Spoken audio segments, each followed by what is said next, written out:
നമസ്കാരം. അമേരിക്കൻ പ്രതിനിധി സഭ പാസാക്കിയ 2027 സാമ്പത്തിക വർഷത്തേക്കുള്ള ദേശീയ പ്രതിരോധ അംഗീകാര നിയമം ആഗോള പ്രതിരോധ രംഗത്ത് വലിയ ചർച്ചകൾക്ക് വഴി തുറന്നിരിക്കുകയാണ്.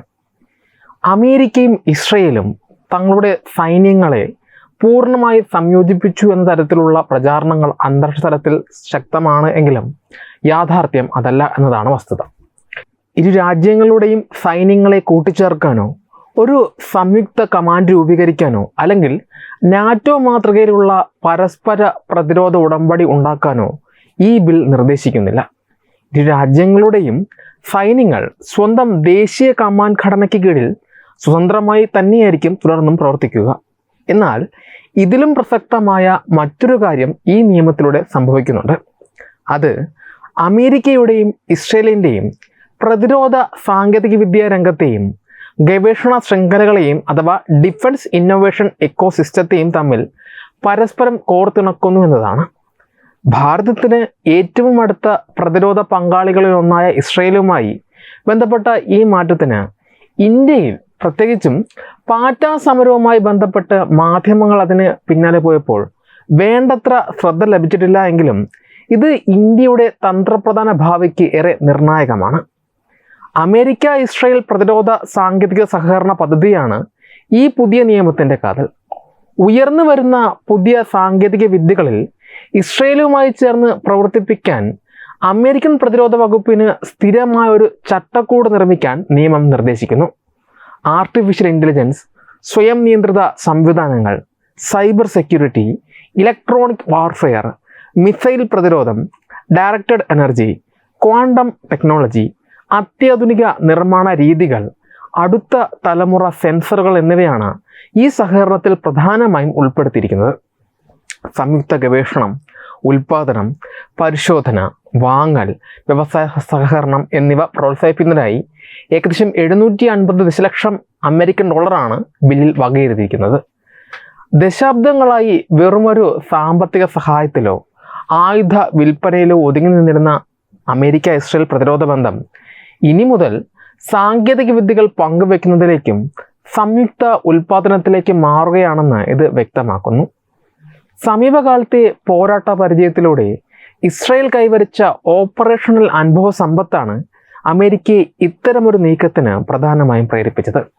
2023 ഒക്ടോബറിന് ശേഷം ഹമാസിനും ഹിസ്ബുള്ളയ്ക്കുമെതിരെയും ഇറാനിൽ നിന്നുള്ള മിസൈൽ ഡ്രോൺ ആക്രമണങ്ങൾക്കെതിരെയും ഇസ്രയേൽ നടത്തിയ പ്രതിരോധം ഡ്രോൺ വിരുദ്ധ പോരാട്ടങ്ങളിലും ഇലക്ട്രോണിക് വാർഫെയറിലും AI അധിഷ്ഠിത യുദ്ധതന്ത്രങ്ങളിലും വലിയ മുന്നേറ്റങ്ങൾ ഉണ്ടാക്കിയിട്ടുണ്ട്.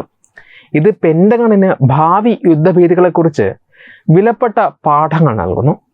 കൂടാതെ ചൈനയുമായുള്ള സാങ്കേതിക മത്സരത്തിൽ മേൽക്കൈ നേടാനും അമേരിക്ക ഇസ്രയേലിൻ്റെ സാങ്കേതിക കരുത്തിനെ ആശ്രയിക്കുന്നു. രാഷ്ട്രീയ ഭരണമാറ്റങ്ങൾക്ക് അതീതമായി ഈ രാജ്യങ്ങളും തമ്മിലുള്ള പ്രതിരോധ ബന്ധം ദീർഘകാലത്തേക്ക് സുദൃഢമായി നിലനിർത്തുക എന്ന ലക്ഷ്യവും ഇതിന് പിന്നിലുണ്ട്.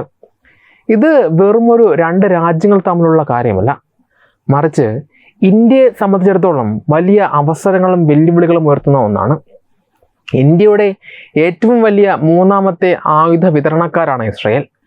ഫാൽക്കൺ എയർബോൺ മുൻകൂട്ടി മുന്നറിയിപ്പ് നൽകുന്ന സംവിധാനങ്ങൾ, ബരാക്ക് വ്യോമ പ്രതിരോധ മിസൈലുകൾ, ഹെറോൺ ഡ്രോണുകൾ, റഡാറുകൾ, മറ്റ് ഉപകരണങ്ങൾ എന്നിവയുമായി ശതകോടിക്കണക്കിന് ഡോളറിൻ്റെ ഇടപാടുകളാണ് ഇന്ത്യയും ഇസ്രയേലും തമ്മിലുള്ളത്. അമേരിക്കൻ സാങ്കേതിക വിദ്യയും ഫണ്ടും ഉൾപ്പെടുന്ന ഇസ്രയേലി ഉൽപ്പന്നങ്ങൾക്ക് ഭാവിയിൽ അമേരിക്കയുടെ കയറ്റുമതി നിയന്ത്രണങ്ങൾ ബാധകമായേക്കാമെന്നത് ഇന്ത്യക്ക് ചെറിയ രീതിയിൽ ആശങ്കയുണ്ടാക്കുന്ന കാര്യമാണ്. എങ്കിലും ഈ അമേരിക്കൻ സാമ്പത്തിക പങ്കാളിത്തം ഇസ്രയേലിൻ്റെ ഗവേഷണ ശേഷിയെയും സാങ്കേതിക വികസനത്തെയും ഇരട്ടി വേഗത്തിലാക്കുമെന്നതാണ് യഥാർത്ഥ നേട്ടം. ഇതുവഴി പുറത്തു വരുന്ന അത്യാധുനിക സാങ്കേതിക വിദ്യകളുടെ പ്രയോജനം ഇന്ത്യക്കും ലഭ്യമാകും. ഏറ്റവും രസകരമായ വസ്തുത, ഈ ചിത്രത്തിൽ ഇന്ത്യ ഇതിനോടകം തന്നെ നിർണായകമായ പങ്കാളിയായി മാറിയിട്ടുണ്ട് എന്നതാണ്. അമേരിക്കയുമായും ഇസ്രയേലുമായും വെവ്വേറെ ഉയർന്ന സാങ്കേതിക വിദ്യകളിൽ സഹകരിക്കാനുള്ള സംവിധാനങ്ങൾ ഇന്ത്യ മുൻപേ തന്നെ സ്ഥാപിച്ചിട്ടുണ്ട്. അമേരിക്കയുമായി ചേർന്ന് ഐസെറ്റ്, സ്റ്റാർട്ടപ്പുകളെയും വ്യവസായങ്ങളെയും ബന്ധിപ്പിക്കുന്ന ഇൻഡസ്എക്സ് എന്നിവ ഇന്ത്യ പ്രവർത്തിപ്പിക്കുന്നുണ്ട്. സമാനമായി ഇസ്രയേലുമായി ചേർന്ന് I4F ഫണ്ടും നിർണായക സാങ്കേതിക വിദ്യകൾക്കായുള്ള പ്രത്യേക കൂട്ടായ്മയും ഇന്ത്യ രൂപീകരിച്ചിട്ടുണ്ട്. അഥവാ വാഷിംഗ്ടണുമായും ടെൽ-അവീവുമായും ഒരേ സമയം ഉയർന്ന സാങ്കേതിക പ്രതിരോധ ചട്ടക്കൂടുള്ള ചുരുക്കം ചില രാജ്യങ്ങളിൽ ഒന്നാണ് നമ്മുടെ ഭാരതം. ലോകശക്തികൾ ഇപ്പോൾ ആയുധങ്ങൾ വെറുതെ വാങ്ങുന്നതിനേക്കാളും വിൽക്കുന്നതിനേക്കാളും ഉപരി സാങ്കേതിക വിദ്യാ ശൃംഖലകൾ കേന്ദ്രീകരിച്ചാണ് പ്രതിരോധ ബന്ധങ്ങൾ രൂപപ്പെടുത്തുന്നത്. അമേരിക്ക ഇസ്രയേലുമായും ഇന്ത്യയുമായും ഇത്തരം സാങ്കേതിക കൂട്ടായ്മകൾ ഉണ്ടാക്കുമ്പോൾ ചൈനയും പാകിസ്ഥാനുമായി ചേർന്ന് സമാനമായ ഉൽപാദന വ്യവസായ ശൃംഖലകൾ വികസിപ്പിക്കുന്നുണ്ട്. ഈ സാഹചര്യത്തിൽ ഇന്ത്യയുടെ ലക്ഷ്യം ഇസ്രയേലിൽ നിന്നുള്ള ആയുധ ഇറക്കുമതിയിൽ മാത്രം ഒതുങ്ങരുത്. മറിച്ച് സോഫ്റ്റ്വെയർ സംയോജനം, അത്യാധുനിക നിർമ്മാണം, ടെസ്റ്റിംഗ്, ട്രാക്കിംഗ് എന്നിവയിൽ ഈ സഹകരണ ശൃംഖലകളുടെ ഒഴിച്ചുകൂടാനാകാത്ത ഭാഗമായി ഇന്ത്യ മാറണം. ഒപ്പം തന്നെ സ്വന്തം തദ്ദേശീയ പ്രതിരോധ ഉൽപാദന ശേഷി വർദ്ധിപ്പിക്കുകയും വേണം. ആഗോള പ്രതിരോധ മത്സര രംഗത്ത് സാങ്കേതിക ഇക്കോസിസ്റ്റങ്ങൾ പ്രധാന പങ്കുവഹിക്കുന്ന ഈ പുതിയ കാലഘട്ടത്തിൽ ലഭിക്കുന്ന അവസരങ്ങൾ പരമാവധി പ്രയോജനപ്പെടുത്തി തന്ത്രപ്രധാനമായി മേൽക്കൈ നേടുകയാണ് ഭാരതം നിലവിലെ സാഹചര്യത്തിൽ ചെയ്യേണ്ടത്. അമേരിക്കയും ഇസ്രയേലും തമ്മിലുള്ള പ്രതിരോധ സാങ്കേതിക സഹകരണം ശക്തമാക്കുന്ന നീക്കം ചൈനയ്ക്കും പാകിസ്ഥാനും വലിയ ഭൗമരാഷ്ട്രീയ തന്ത്രപ്രധാന വെല്ലുവിളികളാണ് ഉയർത്തുന്നത്. പ്രധാനമായും സാങ്കേതിക മേൽക്കൈ, പ്രാദേശിക ശക്തി സന്തുലനം, നയതന്ത്ര സമ്മർദ്ദങ്ങൾ എന്നിവയിലൂടെയാണ് ഇതിൻ്റെ പ്രതിഫലനങ്ങൾ പ്രകടമാകുന്നത്. ചൈനയെ സംബന്ധിച്ചിടത്തോളം ഈ ബില്ലിൻ്റെ പ്രധാന ലക്ഷ്യങ്ങളിലൊന്ന് ഇൻഡോ പസഫിക് മേഖലയിൽ ചൈന ഉയർത്തുന്ന സൈനികവും സാങ്കേതികവുമായ ഭീഷണികളെ ചെറുക്കുക എന്നതാണ്. Artificial intelligence, quantum computing, cyber പ്രതിരോധം, ഡ്രോൺ വിരുദ്ധ സാങ്കേതിക വിദ്യകൾ എന്നിവയിൽ ഇസ്രയേലിൻ്റെ യുദ്ധകാലത്തിലെ പരിചയസമ്പത്തും അമേരിക്കൻ ഫണ്ടും ഒന്നിക്കുമ്പോൾ അത് ചൈനയുടെ സാങ്കേതിക മുന്നേറ്റങ്ങൾക്ക് കടുത്ത തടസ്സമാകും. ഇത് ഭാവിയിൽ അമേരിക്ക, ഇസ്രയേൽ, ഇന്ത്യ സാങ്കേതിക ത്രികോണം രൂപപ്പെടാൻ കാരണമാവുകയും ഏഷ്യയിൽ ചൈനയുടെ സ്വാധീനത്തെ പ്രതിരോധിക്കുകയും ചെയ്യും. പശ്ചിമേഷ്യയിൽ നയതന്ത്ര താൽപ്പര്യങ്ങൾ ശക്തിപ്പെടുത്താൻ ശ്രമിക്കുന്ന ചൈനയ്ക്ക് ഇസ്രയേൽ അമേരിക്കയുമായി കൂടുതൽ അടുക്കുന്നത് തിരിച്ചടിയാണ്. പാകിസ്ഥാനെ സംബന്ധിച്ചിടത്തോളം ഈ നീക്കം നേരിട്ടും അല്ലാതെയും വലിയ സൈനിക സമ്മർദ്ദമാണ് ഉണ്ടാക്കുന്നത്.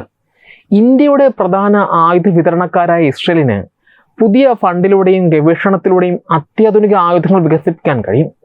ഇത്തരം അത്യാധുനിക ഡ്രോൺ പ്രതിരോധ സംവിധാനങ്ങളും മിസൈൽ ഷീൽഡുകളും ഇന്ത്യ സ്വന്തമാക്കുന്നത് അതിർത്തിയിലെ പരമ്പരാഗത സൈനിക സന്തുലിതാവസ്ഥ ഇന്ത്യക്ക് അനുകൂലമാക്കും. ഇതിനു പുറമെ അമേരിക്ക ഇസ്രയേൽ സഖ്യം ശക്തമാകുന്നതോടെ പ്രതിരോധ സാങ്കേതിക വിദ്യകൾക്കായി പാകിസ്ഥാന് ചൈനയെ പൂർണ്ണമായും ആശ്രയിക്കേണ്ടി വരികയും അതവരെ ചൈനയുടെ കടുത്ത സാമ്പത്തിക സൈനിക സ്വാധീനത്തിന് കീഴിലാക്കുകയും ചെയ്യും. ചുരുക്കത്തിൽ വെറുമൊരു രണ്ട് രാജ്യങ്ങൾ തമ്മിലുള്ള കരാറിനുമപ്പുറം ഏഷ്യൻ മേഖലയിൽ ചൈനയും പാകിസ്ഥാനും കെട്ടിപ്പടുക്കാൻ ശ്രമിക്കുന്ന സൈനിക അച്ചുതണ്ടിനെ സാങ്കേതിക ശേഷി കൊണ്ട് മറികടക്കാൻ ഇന്ത്യ ഉൾപ്പെടുന്ന ജനാധിപത്യ രാജ്യങ്ങളെ ഈ പുതിയ നീക്കം സഹായിക്കും. ഈ വാർത്തയെക്കുറിച്ചുള്ള നിങ്ങളുടെ അഭിപ്രായങ്ങൾ കമൻറ്റുകളായി രേഖപ്പെടുത്തുക. വീഡിയോ ഇഷ്ടമായി ലൈക്ക് ചെയ്യുക, ഷെയർ ചെയ്യുക. കൂടുതൽ വാർത്തകൾക്കായി ഞങ്ങളുടെ ചാനൽ സബ്സ്ക്രൈബ് ചെയ്യുക. വെബ് ഡെസ്ക് തത്വമൈ ന്യൂസ്.